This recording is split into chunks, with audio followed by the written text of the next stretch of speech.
Hello guys, welcome back again sa ating YouTube channel, no, The Action Man. Una sa lahat, may galab shoutout po sa lahat ng mga kakamping at sa mga hindi man mga kakamping. Kung interesado ka sa bidyong ito, patapusin mo na hanggang dulo at huwag nyo nang kalimutan na i-like at i-share ang ating video para malaman ng ilan sa ating mga kababayan na nagtutulog-tulugan sa katotohanan. So muli naman nagbabalik ang nag-iisa nyong host na si The Action Man para magbigay ng komentaryo at reaction sa mga mainit ng issue ng bayan.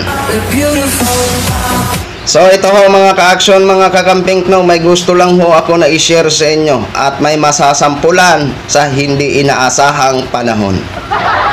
Nakikita nyo po, yan, si former Senator Kiko Pangilinan at ang kanyang asawa na si Sharon Cunita at yung isa ay si Christy Pirmin. Si Christy Pirmin na kung saan puro marites. Kaya ito na, sa sobra niyang pakikialam sa buhay na may buhay na private na buhay, ito na po ang kanyang mapapala.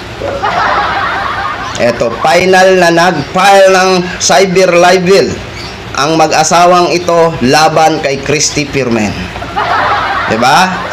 Ito na po sinasabi natin itong ano na to, na parang dito yata nabubuhay si Christy Pirmin sa kanyang pagmamarites. Diba? Ang masaklap ho dito, bakit nakikialam sa buhay na may buhay? Bakit ang buhay niya ay hindi niya kayang pakialamanan? Hindi niya kaya i-vlog sa kanyang mga programa dyan. Di ba? O ito ho, mga ka-action, mga kakamping. O, ito po, basahin po natin itong post. O, yan po ha. O, ayan ha. Ayan, mag-a-attach sa screen. Nasa ganoon makita nyo yung binabasa ko.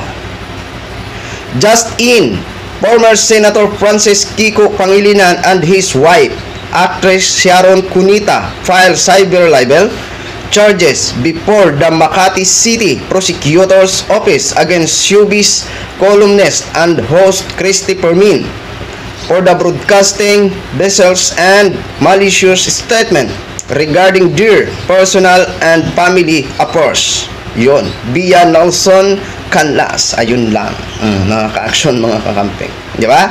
Oh, tama lang po ito. Tama lang po ito na masampulan si Christy Pirmin. Kasi grabing bunganga ho niyan, mga ka-action, mga kakamping. Halos yata na mga nasa showbiz, tinitira nitong matanda ito, susmerse. Oo, mga ka-action. Eh, dapat nga ho sana din si ano eh, yung isa, si Sara Labati ba yun, mga ka-action? Yun, oo. Dapat magdemanda din si Sara Labati dito kay Christy Pirmin. Diba? Kasi lang sa ganon, maramdaman ni Christy Pirmin na siya naman ang ma-e-stress. Diba? Kasi, alam naman natin to si Christy kung grabe ito bumira. Mahilig po ito makialam ng buhay ng may buhay. Diba? Hindi ko alam kung bakit ganito tong programa niya. Diba? May isa pang vlogger dyan na todo suporta dito at tuwang-tuwa siya nang binati siya sa kanyang birthday. Dahil patas daw siyang lumaban. Patas nga bang lumaban? Eh pula-puti yan eh. Dati naging politiko, content creator yan. Bigla siyang lumipat sa showbiz nung nagkaano-anuhan. Alam nyo na kung sino ba ang tinutukoy ko, kung matalino kayo. Pero mga ilang buwan lang ang nakalipas, abay bumalik sa pagiging politiko. Siguro napansin niya mahina na ang views niya sa showbiz. Di ba? Ito yung mga tao na mga ano, hindi ko naman inaano, no, pero nakaka-bad trip na bigla ka lang lilipat ng content mo, tapos nung naramdaman mo na halos wala nang manunood, yata logi ka na, abay lumipat na naman, bumalik sa pagiging politics content creator. Di ba?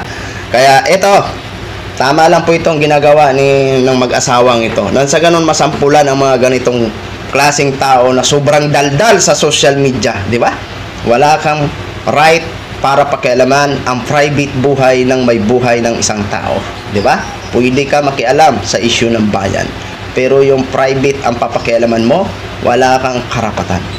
Kaya dapat lang sa'yo yan na pailan ka ng kaso. Diba? Gaya sa atin, bumabatikos tayo ng mga opisyal pero sa issue. Diba? Dahil karapatan natin. Pero kung bumatikos tayo at makialam tayo ng buhay ng isang tao, abay, ibang usapan po yun. Hindi kalaunan, libel din o cyber libel din ang magiging kaso mo. Kaya tayo, itong pagbuboses natin is para malaman ng gobyerno ang kanilang kakulangan. Hindi po ito marites. Ito po ay tinig o boses natin para iparating sa gobyerno natin ang kanilang mga kakulangan at mga hindi patas na pagserbisyo sa masang Pilipino. Kaya dito sa laban natin, ano ho tayo? Ito po ay talagang legit na boses natin para malaman ng gobyerno. Pero dito kay Christy Fermin, puro man ini marites. Kaya ito po ang napapala. Dapat nga din po yung isang DDS vloggers, dapat aksyonan po yan. Total, pwede naman mag-file ng kaso ito si First Lady Lisa laban dito kay Maharlika kasi hindi naman siya opisyal ng gobyerno, di ba mga ka-action? Dapat kumilos na, nasa ganun masampulan din si Inday Maharlika, no? So yun lang ho mga ka-action, mga kakamping, no, gin-share ko lang ho sa inyo. Maraming salamat po sa ating mga viewers Luzon, Visayas at Mindanao, all over the world. Ako po ang inyong lingkod, si The Action Man. Have a good day, everyone. Beautiful.